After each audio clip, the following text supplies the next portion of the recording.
سیدنا عمر رضی اللہ تعالیٰ عنہ نے اپنے زمانے میں ایران و فارس کی طرف جو فوج بھیجی، پوری منظم حکومت کے مقابلے میں جہاں لاکھوں کی تعداد میں فوج موجود تھی، ان کے مقابلے میں صرف 10,000 آدمی بھیجے۔ حضرت سعد بن ابی وقاص رضی اللہ تعالیٰ عنہ امیر لشکر تھے، جب یہاں پہنچے اور صورت حال دیکھی تو وہ خط لکھ کر بھیجا ہے، جس کو سارے اصحاب سیرت اور تاریخ نے نقل کیا ہے۔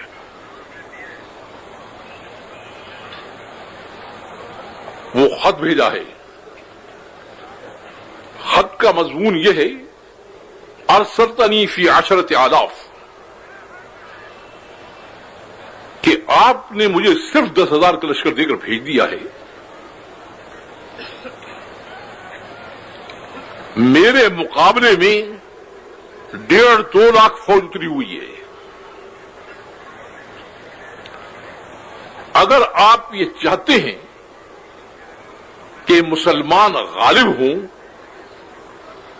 تو مدینہ منورہ سے لگاتار ریزرو فوج بھیجنے کی ضرورت ہے، جیسے وہ اپنی فوج کی امداد کے لیے مسلسل بھیج رہے ہیں۔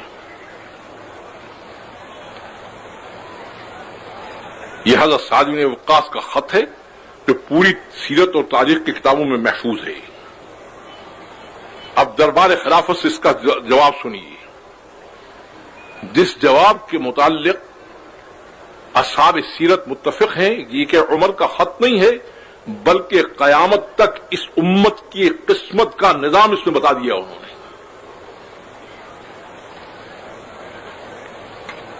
خط میں 2 باتیں لکھی ہیں، سیدنا عمر رضی اللہ تعالی نے خط میں 2 باتیں لکھی ہیں۔ پہلی بات یہ لکھی ہے کہ لا تنظر الی المدینۃ ثانیا، دوبارہ مدد کے لیے مدینے کی طرف مت دیکھنا۔ انی جعلت ناصرک معک، تمہارے مدد کرنے والے کو میں نے تمہارے ساتھ کر رکھا ہے۔ مدد مدینے سے نہیں آئے گی، وہ آسمان کے خزانوں سے آئے گی۔ اس سے مدد لینے کے لیے اے سعد 2 چیزوں کی ضرورت ہے۔ پہلی چیز کیا ہے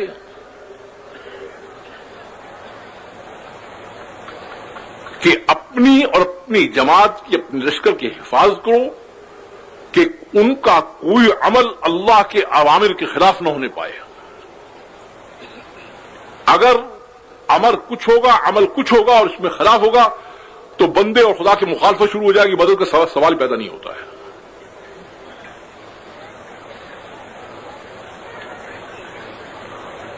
احفظ انت ومن معك ان يخالفوا اعمال من اوامر اللہ سبحانہ وتعالی۔ مخالفت اگر شروع ہو جائے گی اوپر والے سے تو مدد کہاں سے آئے گی پھر؟ اور یہاں روز اللہ کے حکم ٹوٹ کر کہتے ہیں اللہ مدد فرما، وہ مدد کہاں سے آئے گی؟ وہ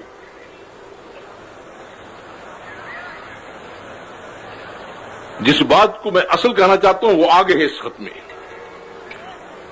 دوسری بات انہوں نے کیا لکھی کہ دیکھو، اگر تمہارے اور تمہاری جماعت کے اعمال اللہ کے اوامر کے مطابق بھی ہوں تو دشمن سے مقابلہ مت کر بیٹھنا۔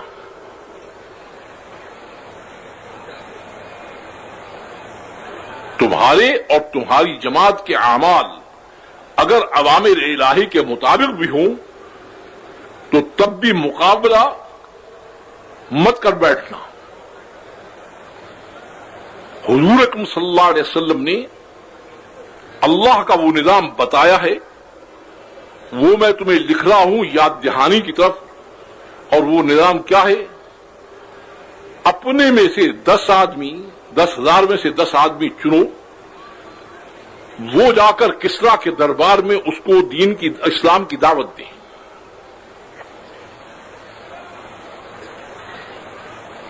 اگر وہ قبول کر لیتا ہے تو تمہارا بھائی ہے، سینے سے لگا لینا. اگر قبول نہیں کرتا تو وہ قبول نہیں کرتا تو یہ میری اور تیری دعوت نہیں ہے، وہ اس طاقت کی دعوت ہے کہ ایک ہی ضرب لگا کر سب ختم کر دیتا ہے وہ.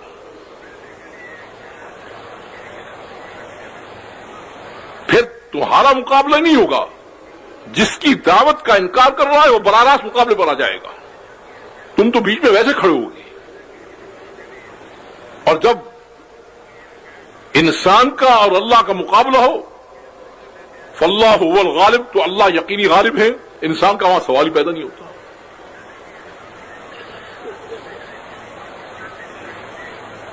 میں اسی وجہ سے کہا کرتا ہوں کہ تاریخ انسانی میں کبھی بھی کفر نے شکست نہیں کھائی ضرب انسانی سی. کفر جب ٹوٹتا ہے اور مار کھاتا ہے وہ ضرب ربانی سے کھاتا ہے. وہ اللہ کے مارے ہوئے جو ہوتے ہیں، پیچھے والے ان کو مارتے رہتے ہیں تو وہ سمجھتے ہیں کہ شاید ہم کچھ کر رہے ہیں. اور ضرب ربانی کے لیے شرط ہے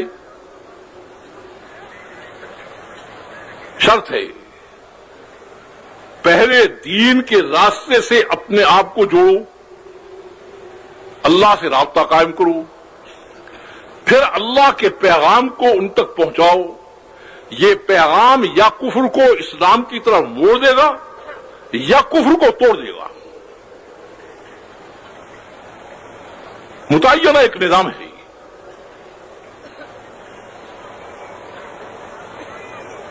ہم اس کو سمجھتے ہیں کیا کہ یہ بس دعوت اور تبلیغ تو ایسی چیز ہے. ایسی چیز نہیں ہے. یہ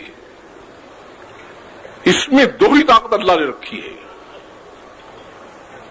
یا کفر اسلام کی طرف مڑ جائے گا، مقابلے میں آئے گا تو پھر وہ گیا. اس وجہ سے ساری تاریخ بیان کی ہے کہ قوم نوح کے ساتھ ہم نے یہ کیا، قوم عاد کے ساتھ ہم نے یہ کیا، قوم سمود کے ساتھ ہم نے یہ کیا، فلاں کے ساتھ ہم نے یہ کیا. وہ کیا بیان کر رہے ہیں؟ آپ کہیں نہیں بتا سکتی کہ ان قوموں پہ جو ضرب پڑی ہے نماز پڑھنے یا روزہ رکھنے والوں سے پڑی ہے. یہ ضرب پڑی ہے جس وقت کے وہ مقابلے میں آئے ہیں اصحاب دعوت کی.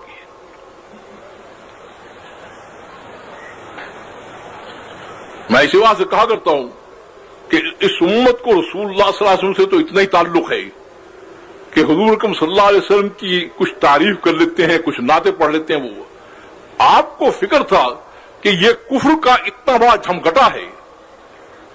پہلی امتوں کے نبی آ کر ان کے مسئلے کو حل کرتے تھے. میری امت پر جب یہ سارے چڑھ آئیں گے تو کیا بنے گا؟ یہ ساری موجود ہے، کوئی چیز گئی ہوئی نہیں ہے. خود بے ہوش بن جائے اور اللہ کے نظام کو نہ سمجھیں اور نہ سمجھنے کی کوشش کریں اور مار کھاتے رہے تو یہ دوسری بات ہے. آپ نے کہا میری امت پر کیا ہوگا؟ اللہ تعالی نے کہا کہ میں جو ان کی مدد کرتا تھا وہ کیوں کرتا تھا؟ میں ان کے مخالفین کے خلاف جو کارروائی کرتا تھا کیوں کرتا تھا؟ وہ میرے سفارتکار اور نمائندے تھے. جب وہ ان کی طرف ہاتھ بڑھاتے تھے میں ان کے ہاتھ توڑ دیتا تھا. آپ کی امت کو بھی میں وہی عظیم محنت دے رہا ہوں. یا کفر اس سے مڑ جائے گا یا سامنے آئے گا تو مار کھائے گا. اب اللہ کے نظام میں یہ بات ہے اور ہم کیا کہیں؟ کہتے یہ بھی کوئی کام ہے؟ تم امت کا مسئلہ کیسے حل ہو؟